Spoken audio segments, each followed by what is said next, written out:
Hello everyone, welcome back to my mini vlog. তো আগের পার্টে তোমরা যেমনটা দেখেছিলে, বলেছিলাম যে সন্ধ্যেবেলা দিদিরা আসবে, দিদির জন্মদিন সেলিব্রেশন হবে।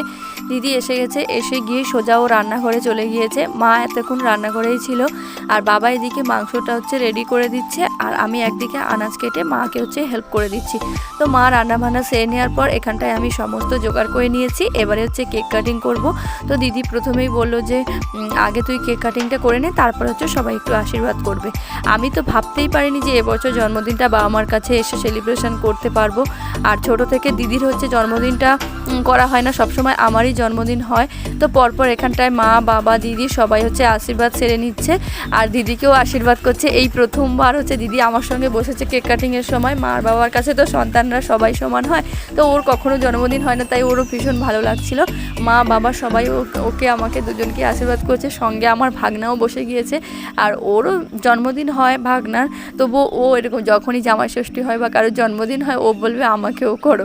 তো এখানটায় বাবা আমাদের সবাইকে একটু দই খাইয়ে দিচ্ছিল। তো আর জন্মদিনে অনেক কিছু গিফটও পেয়েছি সবার থেকে, জামাইবাবু দিদি মা বাবা সবার থেকে অনেক কিছু গিফটও পেয়েছি, আবার টাকাও পেয়েছি। তো মা এখন আমাকে আশীর্বাদ করে নিচ্ছে। যখনই মায়ের কাছে যাই তো একদমই একা একা কারোর ভালো লাগে না, তাই দিদিও কখনো একা একা আসে না, আর আমিও তেমন একা একা যেতে চাই না। যদিও আমি একা একা যাই, গিয়ে দিদিকে ফোন করে ডেকে নিই, কারণ একদমই একা ভালো লাগে না, কারণ ওখানে আমাদের তেমন কেউ নেই, তো তাই জন্য আমাদেরও বেশ ভালো লাগে না। তাই যখনই যাই দুজন একসাথে হই আর ভীষণ মজা করি। দিদা মাসি সবাইকেই ডেকেছিলাম, কিন্তু সবাই আসতে পারেনি, তাই জন্য মনটা একটু খারাপ লাগছিল, কারণ সবাই এলে হয়তো আরও বেশি আনন্দ হতো। তাই আমাদের নিজেদের মধ্যে একটু ছোট্ট করে সেরে নিলাম। তো এখানে দিদি আশীর্বাদ করতে করতে এমন একটা আশীর্বাদ করেছে, তাই আমি হাসছিলাম। তারপর তোমাদের দাদাভাই আশীর্বাদ সেরে নেওয়ার পর সবাই খাওয়া দাওয়া করতে বসে গিয়েছিলাম এখানটায়, কারণ অনেকটা রাত হয়ে গিয়েছিল।